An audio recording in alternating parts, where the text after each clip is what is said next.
Merchant navy, अब देखिए IMSCT का एग्ज़ाम हो गया है, रिजल्ट आ गए हैं, स्पॉन्सरशिप मिल गया। बहुत सारे बच्चे अभी भी कंफ्यूज हैं सर, डेक साइड ज्वाइन करें या इंजन साइड ज्वाइन करें। कभी कल एक लड़के से बात हो रही थी, उसको बीटेक मिल रहा है किसी एक अच्छी कंपनी के अंदर, स्पॉन्सरशिप के साथ मिल रहा है। कहता है सर लेकिन जब मैं ज्वाइन करने वाला था मैंने सपना देखा था कि सर मैं मर्स के अंदर कैप्टन बनूंगा। तो मैंने उससे सिंपल आप लोगों से क्वेश्चन पूछता हूँ कि आप मर्चेंट नेवी क्यों ज्वाइन करना चाहते थे? तो आप ज्वाइन करना चाहते पैसे कमाने के लिए, कामयाब बनने के लिए। Great job done. Second thing है, अब आपने जो सपना देखा, मैंने पूछा भाई आप किससे इन्फ्लुएंस हुए? रील से इन्फ्लुएंस हो सकते हैं, क्योंकि आप मर्चेंट नेवी में गए तो है नहीं है। कितने लोगों से मिले जो कि आप मर्चेंट नेवी में थे? नहीं मिले। आपने रील्स देखी, आपने सोशल मीडिया देखा, आपने बोला यार ये लाइफ बढ़िया होती है। प्रणीत मेहता जैसे चीफ इंजीनियर, वो तो अपनी लाइफ दिखा नहीं सके, बॉयलर सूट में थे। तो आप लोग इन्फ्लुएंस हुए किससे? जो कि ड्रेस पहनी है, कैप्टन, पावर, ये सब चीज़ आपको लगता है यार ये बनना चाहिए। बट मेरा क्वेश्चन हमेशा ये है कि क्या जितने लोगों ने मर्चेंट नेवी ज्वाइन कर दी क्या सारे के सारे कैप्टन बने? नहीं। बहुत सारे लोग बीच में सेलिंग छोड़ के अलग अलग जगह चले गए। और ये आपके साथ भी हो सकता है, क्योंकि ये आप भी मानेंगे, मैं भी मानूंगा कि मर्चेंट नेवी एक आसान फील्ड नहीं है। So now there are two ways to look at it.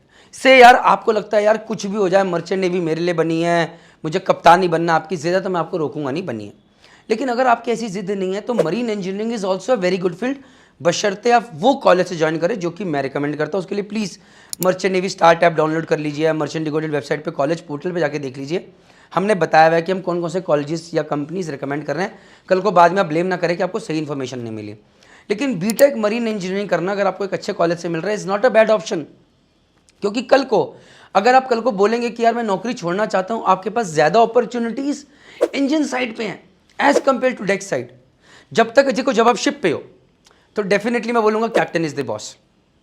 लेकिन अगर आप चीफ इंजीनियर और जैसे आप शोर जॉब पे गए, आप सुपरिटेंडेंट बने, तो आप उन्हीं कैप्टन के आप बॉस बन सकते हो। आप बोलोगे टेक्निकल सुपरिटेंडेंट क्या होता है? हर जहाज के ऊपर एक कैप्टन, चीफ और नीचे पूरी टीम होती है।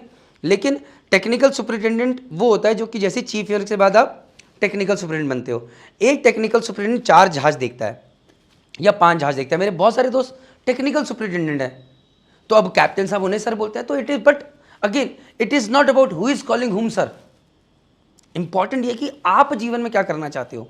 देखिए एक चीज़ जानिए, इंजन साइड के अंदर मुझे अगेन ये मैं क्योंकि इंजन साइड में रहा हूँ, मुझे लगता है कि मेहनत ज़्यादा है, क्योंकि हमें गर्मी में बहुत रहना पड़ता है।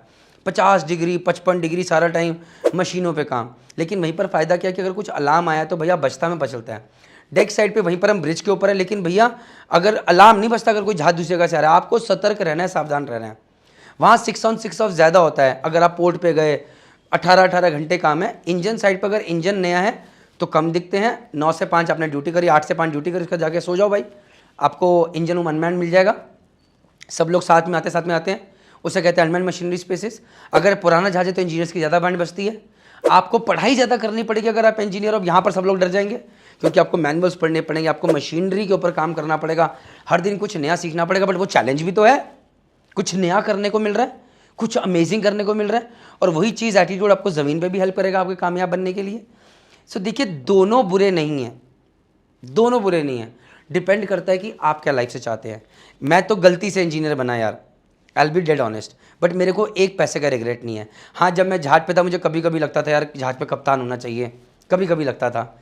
लेकिन फिर जब मैं सोचता था यार कि एक कैप्टन के ऊपर कितनी ज़्यादा रिस्पॉन्सिबिलिटी है, मैं सेम सैलरी ले रहा हूँ लेकिन लीगैलिटी में उनके ऊपर बहुत ज़्यादा responsibility as compare to mind. मेरे में तो है कि इंजन रूम में अगर कुछ इलीगल करता हूँ तो मेरे ऊपर लीगल रिस्पॉन्सिबिलिटी आएगी। उनके ऊपर तो क्या है, चाहे इंजन रूम में और डेक पे ऊपर, उनके ऊपर तो पूरी लीगल रिस्पॉन्सिबिलिटी है। एंड ट्रस्ट भी, जब मैं चीफ एयर बनना तो मुझे रियलाइज़ हुआ कि यार जहाज पे काम करना आसान है, बट बार बार चार्टर से, ओनर से बात कर, उन्होंने बताना this is what we are doing, this is what we are doing. It is not an easy job.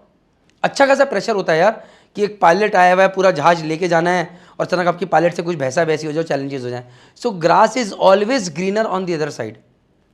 सो मैं सेम सैलरी ले रहा हूँ, मेरे पर लीगल इम्प्लीकेशंस कम है, मेरी responsibilities as compared to captain कम है, बट उसके बनस्पत मुझे इंजन रूम में ज़्यादा मेहनत करनी पड़ती है, मुझे ज़्यादा काम करना पड़ता है, मुझे पढ़ाई करनी पड़ती है, बट उसी चीज़ के मैं पैसे ले रहा हूँ। सो ये आपको सोचना है। लेकिन वहीं अगर आप शोर जॉब पर जाएंगे तो आपके पास अपॉर्चुनिटीज़ बढ़ जाएंगी। और ये चीज़ मैं आपको बता दूँ कि मैं जब 124 बच्चों का बैच था मेरे कॉलेज में, जब स्टार्टिंग में पूछा कितने लोग चीफ एयर बनेंगे, सबने हाथ खड़ा किया। लेकिन उसमें से 60% लोग थे जो कि चीफ एयर तक नहीं सेल किए। आज मुश्किल से 25 से 30% लोग होंगे जो कि इस बैच के सेल कर रहे हैं, बाकी सब लोग कोई कुछ कर रहा है। सो थोड़ा सा सोच के डिसीजन लीजिएगा। जय हिंद, जय भारत, जय माता दी। और कभी भी लगे you can always contact us on merchant navy decoder GMD academy. Download merchant navy start है तो कि वहीं पर सही गाइडेंस है। Take care, bye.